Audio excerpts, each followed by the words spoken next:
So, as I mentioned, we get our energy from macronutrients, carbs, fats, proteins. By adjusting intakes of these, we are able to meet the recommendations for weight gain during pregnancy. Generally, the rate of weight gain is 2 to 4 pounds a month during the first trimester, and then 3 to 4 pounds a month for the second and third trimester. Now, the amount of weight you should gain is based on the weight you are before pregnancy. If you were at normal weight before pregnancy, you should gain about 25 to 30 pounds. If you were underweight before pregnancy, you should gain between 28 and 40 pounds. If you were overweight before pregnancy, you should gain between 15 and 25 pounds. And if you were obese before pregnancy, you should gain between 11 and 20 pounds. I just want to say real quickly, these are general recommendations, and after meeting with your doctor, they'll tell you, a more specific, individualized weight that you should be gaining, during your pregnancy. But I know this is a lot of information. Essentially, most women will need only 340 extra calories a day during the second trimester and 450 extra calories a day during the third trimester. Calorie needs don't change much during the first trimester. But the important thing to remember is that not all calories are the same. So we talked about gestational diabetes, and carbs directly affect your blood sugar and your weight. So focusing on healthy sources of carbs rather than processed carbs is important. Healthy sources of carbs are things like whole grain bread and pasta, beans, legumes, sweet potatoes, also vegetables and fruits, which many people tend to forget are carbs as well. When choosing vegetables and fruits, try to eat the rainbow. Choose fruits and vegetables in a variety of colors so that you can make sure to get in all of your essential vitamins and minerals, those macronutrients that we talked about. During pregnancy, your protein recommendations increase to about 70 grams of protein a day. Here are some good sources of protein that are relatively inexpensive and easy to incorporate into your diet to help make sure that you're reaching your recommendations. Things like cottage cheese, poultry, so chicken or turkey, fish, lentils, milk, peanut butter, eggs. These are all good sources of protein. Nausea is common during pregnancy, as I'm sure at least some of you know. Typically, protein is something that women want to stay away from because of nausea, but breaking it down to small portions should help make sure that you're getting enough protein in during the day. Fats. Fat should be eaten in moderation, and they should be the right kinds of fats. You need to make sure not to leave them completely out. Fats provide energy for growth, and they're needed for proper brain development.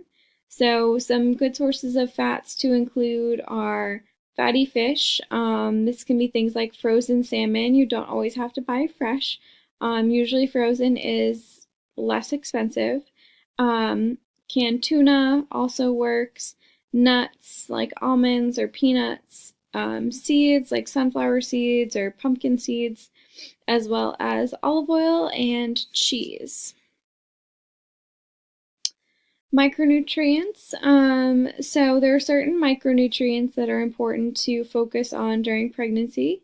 These are iron, calcium, vitamin D, and folic acid. These micronutrients ensure proper growth and development for the baby, but they also make sure that mom stays healthy as well. So these foods can be found in a variety of places. As mentioned before, when touching upon fruits and vegetables, it's important to choose a variety of colors to get a variety of nutrients. Iron can be found in leafy green vegetables in addition to meats and fish. Calcium, this can be found in dairy and in vegetables, as well as some cereals that have been fortified. Similarly, vitamin D can be found in both animal products and green vegetables. And last, but definitely not least, folic acid. Folic acid can be found in things like green vegetables, fruits, and fortified cereals. So you can see that there are a lot of common foods that tend to be high in the nutrients that are needed during pregnancy. So let's review some of the foods that we just talked about. Good sources of carbs are whole grain bread, whole grain pasta, beans, legumes, sweet potatoes, also vegetables and fruits. Good sources of protein are cottage cheese, chicken, fish, peanut butter, and milk. Good healthy fats, fish, nuts, seeds, and olive oil. And the most important micronutrients during pregnancy are mostly found in green vegetables, fish, dairy, and fortified cereals. So we know the foods to eat, but how can we be sure to do so? There are many obstacles that prevent healthy eating, some of them being lack of time. We all lead busy lives trying to balance work and family. It can become difficult to find time to eat healthy, as it's not just eating healthy food, but it's having to shop for and prepare and cook the healthy food yourself. Other things being more important, this goes with lack of time. There are so many things that we have to do and just not enough time to do them all. So eating a healthy, nutritious meal often gets bumped on the list of priorities. Cost of healthy food. This is a major barrier to eating healthy for so many people. I'll go into more detail a bit later, but healthy food can be expensive, and in many cases more expensive than food that's not so healthy for you. So when on a budget, it becomes a no-brainer to pick the cheaper food. A lack of access to healthy food. Maybe you don't always have a car to take you to the grocery store, or there's not a grocery store near you. So the next more reasonable option to get food may be a fast food restaurant or a convenience store. So there are ways to eat healthy when this is your only option, and we will talk about that. There are several benefit programs that may be able to help you purchase more healthful foods. Two of the most well-known programs are Women, Infants, and Children, known as WIC, and the Supplemental Nutrition Assistance Program, SNAP. Both of these programs provide benefits in the form of EBT cards to allow you to purchase healthy foods when you may not have been able to do so on your own. At the end of the seminar, I'll hand out contact information for local assistance offices so that if you are interested in, you want to reach out to them to either find out if you qualify or, just generally find out more information, you can do so using that sheet that I hand out. If you're eligible for benefits through WIC, you can purchase things like fruits, vegetables, juice, milk, breakfast cereals, fish, canned beans, and peanut butter, all of which are foods that we talked about being beneficial during pregnancy.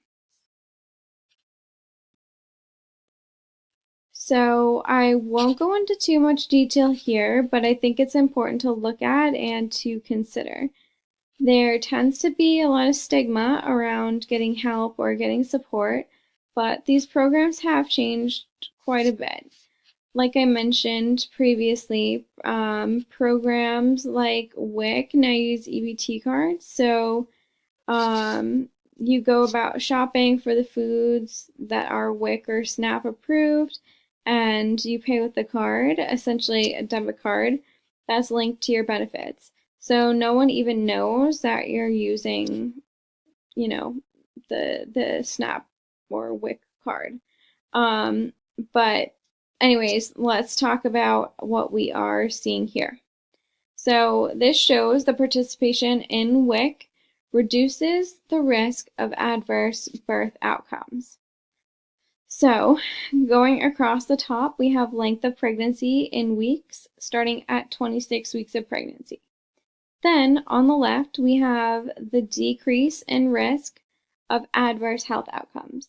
These adverse health outcomes are low birth weight, premature birth, and perinatal death, which is essentially stillbirth.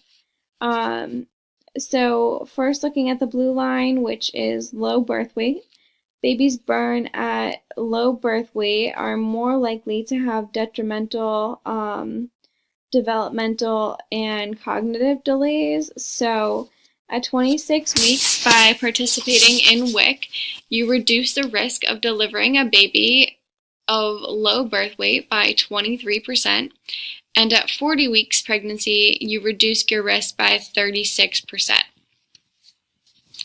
As for premature birth, you reduce the risk for premature birth by 29% if you're participating in WIC.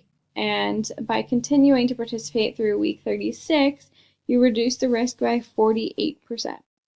Then for perinatal death, you reduce the risk initially by 22% and increase that to 31% by using benefits through week 43. So participating in WIC has significant benefits that will work in the favor of not only you but your baby as well.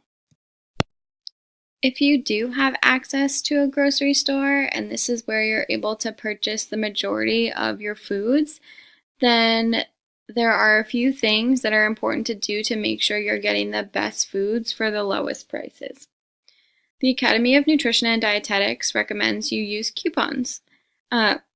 If your grocery store has a member card, it's usually free, so sign up and get some automatic discounts there. Also check their flyers either online or in the store when you get there. You can also shop the perimeter.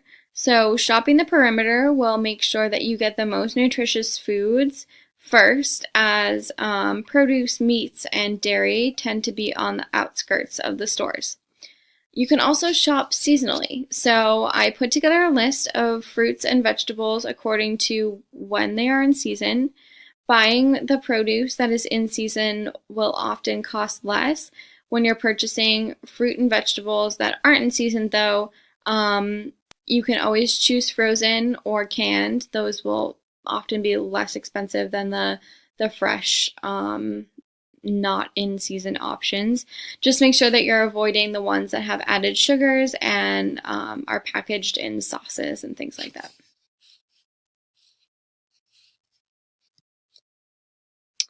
Now, I know grocery stores aren't always an option for everyone to shop at on a regular basis, but there have been updated requirements by state law which have increased access to healthy foods in smaller bodegas and convenience stores, especially in this neighborhood. And they've done research that has shows the availability of healthy foods has increased since these new laws have gone into place. So ideally, when going into a convenience store that has WIC-approved foods, you should reach for things like fruits and vegetables, whole grain products like breads and cereals, and milk.